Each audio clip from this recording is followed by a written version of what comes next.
the spotlight, shine them bright. Gonna have a brand new show tonight with glitz and glam on the marquee. Perhaps a Tony nominee. Stars beam brightly, see them glow. Sell out nightly, SRO. It's time to applaud the Broadway Beat. Stars beam brightly, see them glow in the footlights of a show. Life is sweet on the world's most famous street. Tickets, please. Take a seat Cue the band. and tap your feet to the rhythm of the Broadway Beat. The Broadway Beat, Broadway Beat. Hello, I'm Richard Ridge, and welcome to Broadway Beat, our weekly half-hour behind-the-scenes look at the very best of the New York theater on Broadway and beyond. This week we'll meet the company of the new Broadway musical Lestat, which has just opened at the Palace Theater. It's based on Anne Rice's best-selling Vampire Chronicles and stars Hugh Pinero and Carolee Carmello. But we start things off with a chorus line. Yes, Michael Bennett's iconic Pulitzer Prize and Tony Award-winning musical about dancers on the line returns to Broadway this fall at the Show and Fell Theater under the direction of the original Tony Award-winning co-choreographer Bob Avian. A Chorus Line remains the longest-running American musical in Broadway history. Now, Marvin Hamlisch wrote the music, and original cast member Byork Lee, who's recreating Mr. Bennett's choreography, were on hand to help unveil the new 2006 cast for the very first time.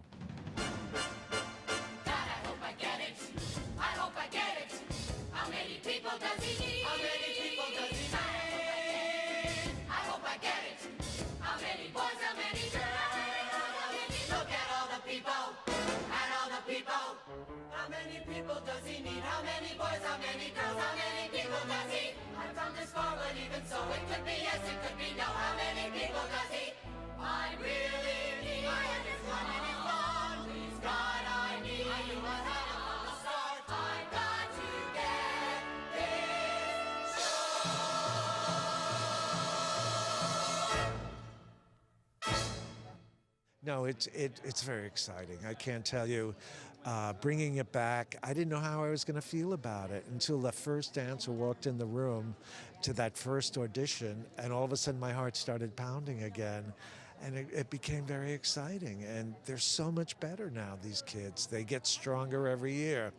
So it's wonderful. But they also do more now, because I remember I was talking to Kelly Bishop, and she was saying, you know, there were dancers who danced in shows, there were singers who sang, and there were people who did comedy bits, and now you have to do everything. Well, yeah, when I was a dancer on Broadway, we had a singing chorus and a dancing chorus.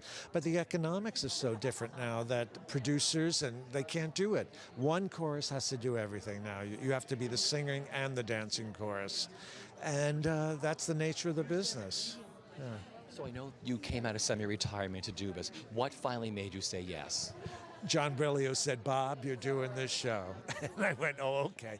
And you know, Michael Bennett and I were creative partners for 25 years. And if anybody had to do it, it had to be me. I knew it better than anybody. And I'm trying to protect Michael and his vision. It's his baby. And I'm trying to do what I think he would want from it.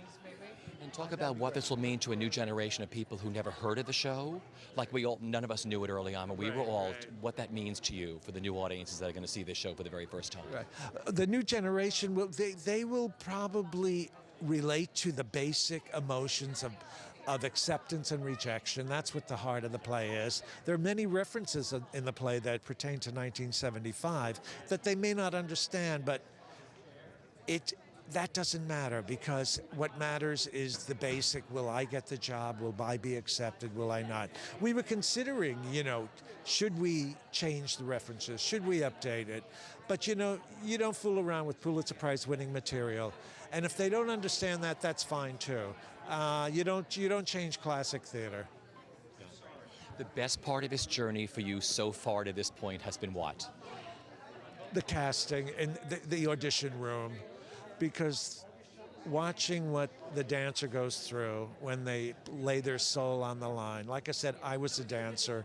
I auditioned and was in many Broadway shows. I know what that feeling is like. I was there. And you try your best and you go, please love me. Please, I hope I get it. And let me be right. In our case, not only was it about the dancing, but it had to be about the singer and the acting and the right personality fitting the right role. But I think we did fine. I was so nervous, absolutely thrilled.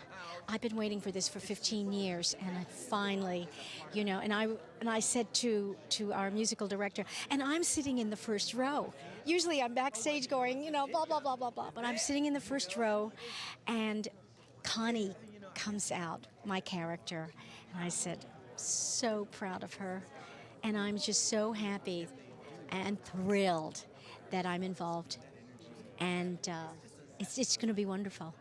It's just going to be wonderful. Because so many people in the show, it's a first for them with ever doing this show, and this new production is going to be a first for so many people that might have only heard a CD or only heard about the show, and they're going to be touched so many ways like we all were, in the mid-'70s. That's why it's so important for us to come back. Chorus Line will have a house again. We were there for 15 years. We'll have a house again. And for us, Chorus Line is not just a show. It's a learning tool, so I'm just so happy. Yeah, Hal is just this married guy, and he loves his wife, and he's just, he's a working class guy from the Bronx, and he just wants to dance, but he really wants his wife to come with him. So it's just awesome to have a relationship on stage with this whole line, and I get to relate to my wife the whole rest of the show. Now you're playing Mike, right? Playing Mike. So you're doing the Wayne Cilento role. Yes, the Wayne Cilento role. It's funny, I've met Wayne before being in the business, and I've always had a lot of respect for him, so looking forward to meeting him and in this light and seeing if he's got any words of wisdom to pass on, and hopefully we'll do him proud, and as well as many other people. I am playing Larry, the dance captain, and he is Zach's right-hand man in the show, so I get to demonstrate and help conduct. I already have the job, so I don't have to go through the stress of everybody else, which is nice, but yeah, I get to enjoy the perks of being on stage with the line, but not the stress of it, so it's nice. Oh my God, I found out from Bobby on the stage, actually. I came in and flew back for another callback after the final callback, and he was standing there backstage, and they're like, can we see you for a second? And I was like, okay, is everything okay? And they're like, yeah. And he was like, well, kid, you got the job, because I'm from LA, so I'm an actress out there, so it's my Broadway debut. I was ecstatic. Well, Chorus Line changed musical theater. It's one of the first concept musicals, and this role, Richie, is like historical, to be one of two African Americans here in the show is awesome, awesome. And great number you get to do. Yes, give me the ball, give me the ball, give me the ball, yeah. Did you do the original at some point? No, never did. No, I was too young at the time. I kind of went with the Cats group. Okay. I kind of came right afterwards. I remember thinking, you're either in Chorus Line or you're in Cats. You've done, the dancers kind of either gotten one or the other. But I did Cats, so I missed the Chorus Line, and then it closed, and I never got to play it, and I actually haven't seen it since I saw it years and years ago, with I think the original company. So it was a long time ago. How thrilling is it playing Cassie? This has to be a fantasy and a dream role for you come true. It is, because I sort of remember being a kid and running around singing the Music in the Mirror song. So it is kind of a fantasy of mine. So I'm excited about it. It's a great singing, dancing, acting role, and for a woman, and there are not many of those in. For a dancer, to really be able to dance. And so it's great. Yeah, I'm thrilled. And a great show, that's the thing. It's a great show. And how thrilling it is now, but the show has come back now, and it's going to, a whole new generation of different audiences that may have only heard like a CD of the show are now going to be able to see this show. I know, I was thinking about that, because I think it closed like 17 years ago, something like that. I can't believe how long that's been, and how many people have not seen it, or of the new generation. So it's really exciting for it to come back and people to be able to see it, because it is a perfect show. It's constructed in a perfect way. So now, during your audition, did you have to do Music in the Mirror? I did part of the dance, the beginning of it. Yeah, they put me through it. I had to do everything. I had to do the opening number. I had to do the ballet combination, which I don't even think I'm in. But they made me do it anyway. But maybe they'll put me in it. I don't know how they may change things around a little bit. I'm not quite sure. But and then and I had to sing and do the scene, and it was a long process. I'm actually very surprised, because we had an interesting audition process. So getting the call was a shock, to say the least, but very pleasantly surprised. And is it a dream come true to be playing this role? I mean, did you know the show? I don't have any personal experience with it. I've never done it before, but I saw it when I was 7, and I loved it as much as a 7-year-old can love it. And grew up loving it, and and that's it. So yeah. She's the ultimate role. She gets to do a little bit of everything and have sass while she's doing it. Very proud, very excited, and I hope I just do justice to the part. 'Cause I love the show, period, and to get a chance to play Sheila is unbelievable. I mean, following the footsteps of Kelly Bishop or Carol Bishop, she changed her name during the show.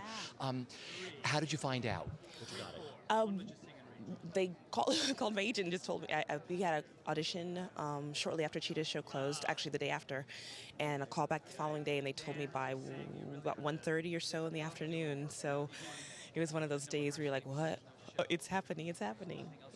It's all about the boots. You have to get the look. They love the boots. Everyone loves the boots. Oh yeah. Oh yeah. Come together now. You're playing which role? I'm playing Judy Turner. Wonderful role. Oh yeah. And Gregory Gardner.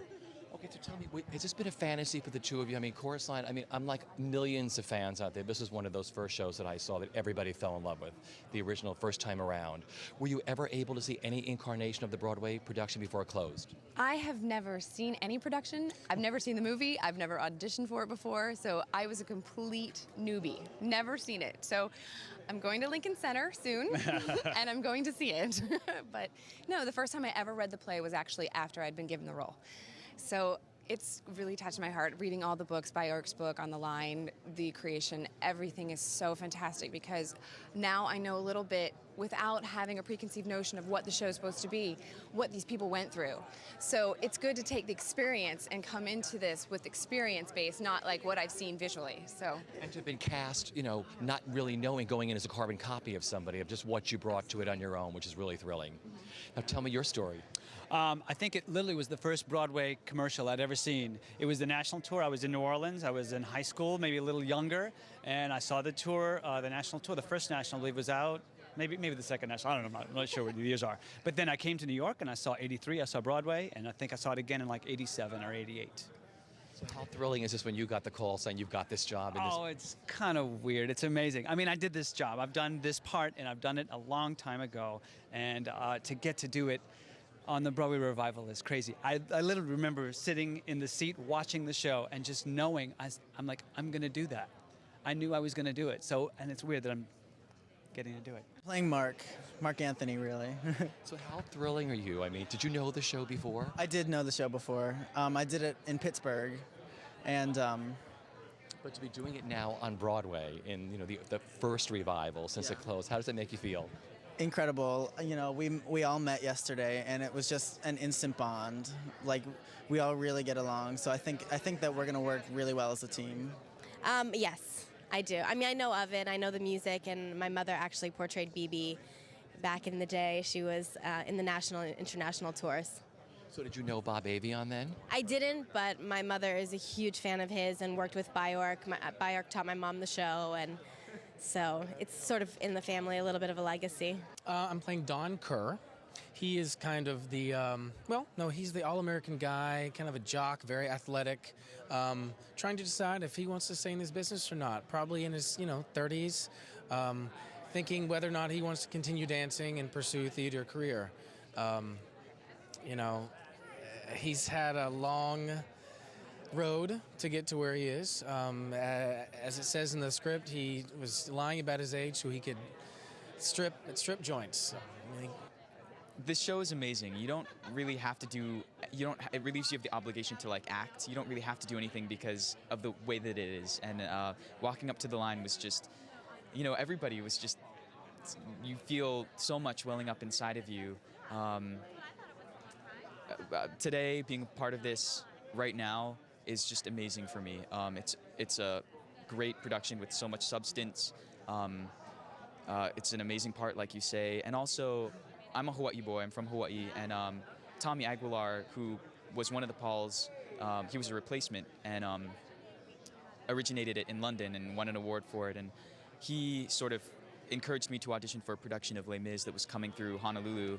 And shifted me sort of from community theater to thinking about it as in a professional way, and had a lot of faith in me. And so in a lot of ways, I guess it's interesting. This is kind of for him a little bit, and among other people, but it's interesting to see how things kind of come full circle.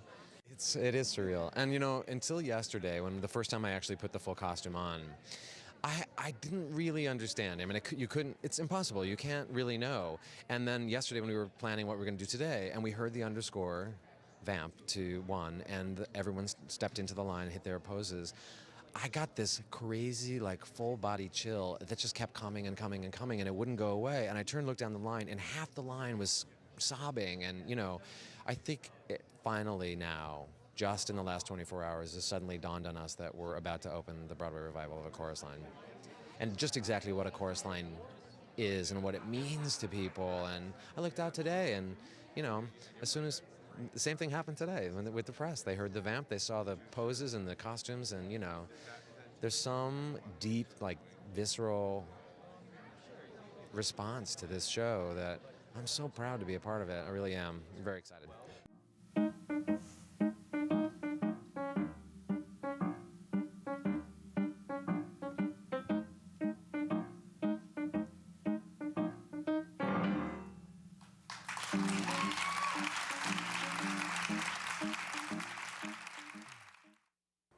Anne Rice's world-renowned Vampire Chronicles arrives on Broadway at the Palace Theater, telling the tale of the ageless and charismatic vampire Lestat. With a score by Elton John and Bernie Taupin, a book by Linda Wolverton, and direction by Robert Jess Roth, Lestat stars Hugh Pinero in the title role, Carolee Carmello as his mother Gabrielle, and Jim Stanek as Louis. We caught up with all of them and Miss Rice at their recent opening night celebration.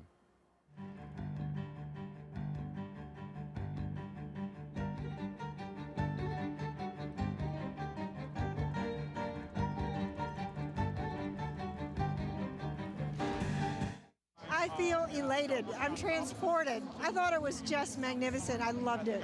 I thought they really got it. They really got it, and they did something fresh and surprising and astonishing. It was just wonderful, and they did it flawlessly.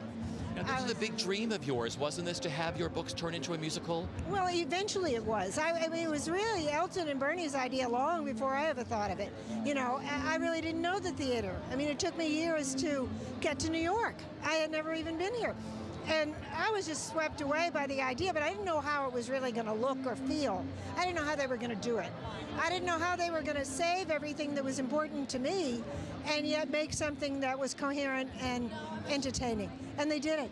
And I think the readers are going to be ecstatic. The readers are already sending me emails, telling me what they're wearing to the show, how they love the show, and this is what I wore, you know, and then more of that is going to come in. I mean, it's going to be incredible. And talk about your two leads. I mean, to see Hugh Pinero now play Lestat and Carolee Carmello. They're perfect. I couldn't have asked for two more wonderful voices. I mean, to me, their voices, their acting is very, very important and it's terrific, but the voices are really important. And they had voices that met the demand of that music, and they carried it up into pure beauty. It was just transporting. And Alison Fisher as Claudia, all of them, everybody. Well, I read the books, I guess, the first book when I was in high school and the second book when I was in college. And just in the back of my mind, right then, being the little gay musical theater boy that I am, I just thought, oh, these could be a musical. Like, these characters could sing. The themes that Anne writes about are large, about love and loss and family. And so it was always just one of those projects that I had in the back of my mind that I dreamt of doing one day. And tonight, here I am. The dream came true. It's incredible.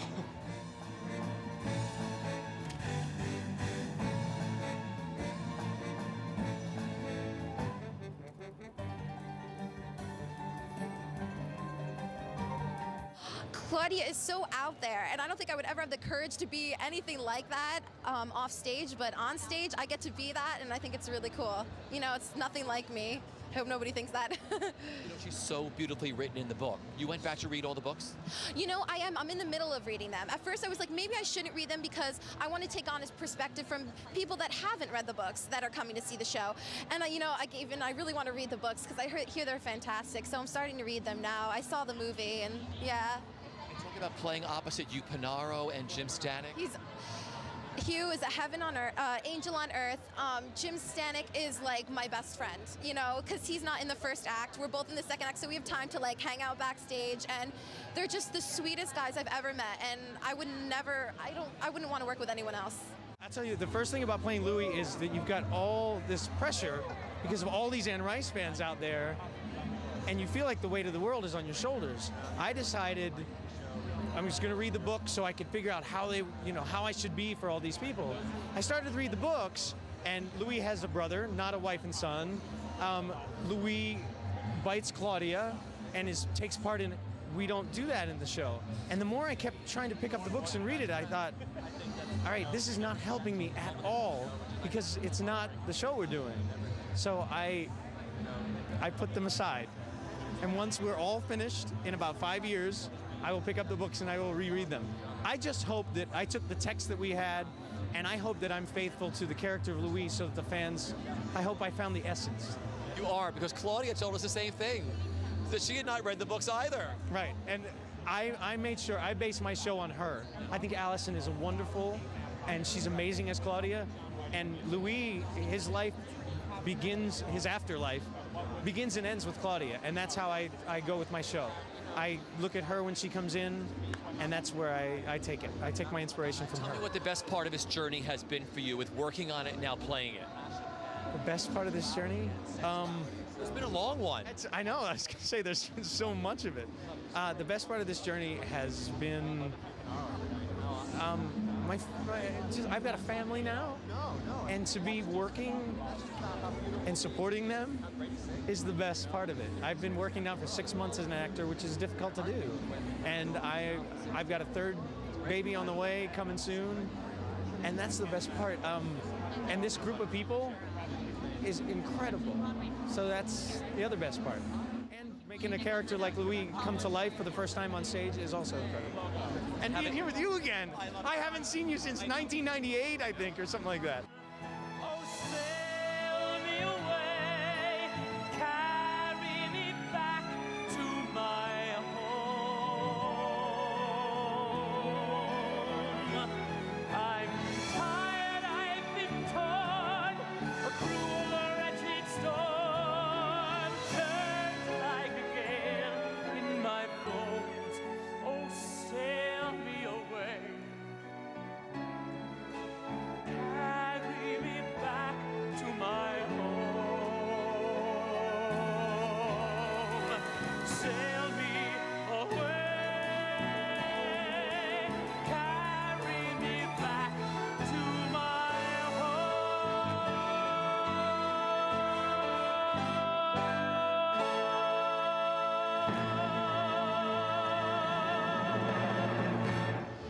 I feel great. I feel relieved.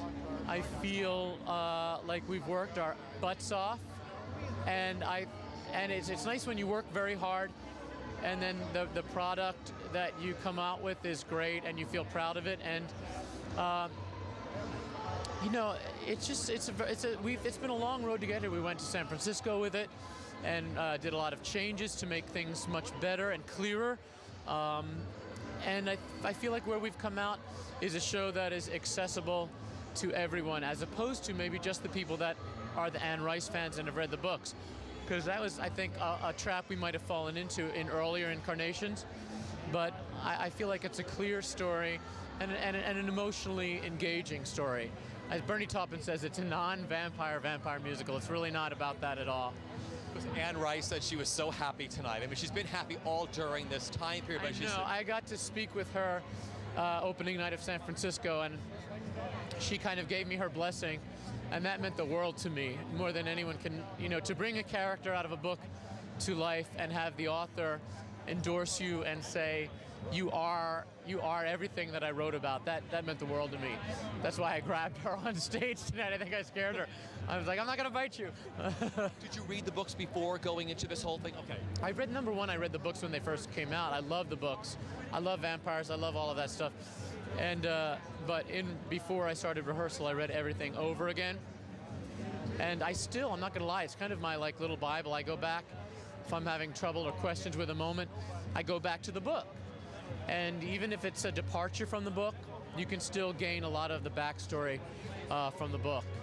We'll race against the light and leave the sun behind and feel the power of everlasting youth inside. Take me, give me new life, and we'll live beneath the stars together and forever. I beg you, take me as you are. I loved the character in the book, but the character that they've created for the show is kind of different. So in the book, she was much more reserved and colder and distant. And they wanted to really make her warmer and more accessible to the audience, which I think was a good idea. So it was hard for me because I had to kind of wean myself away from what I had thought the character was going to be originally. But I think we've come to a nice middle ground now where she has some of that reserve, but she also is, you know, sort of open-hearted to her son. And she's a lot of fun to play. The transition scene is incredible when you transform into the young Gabrielle. It's amazing. Oh, thanks. As an audience member. Thank you. That's one of my favorite moments, especially when I get to jump on Chris Peluso and attack him.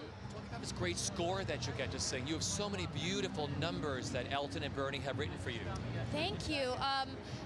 It's really exciting to be the first person ever to sing an Elton John, Bernie Taupin song. You know, I mean, it's something you dream of as a performer, to have someone entrust you with some material, and you know, the fact that they feel comfortable letting me be the first person to ever sing these songs on stage is thrilling.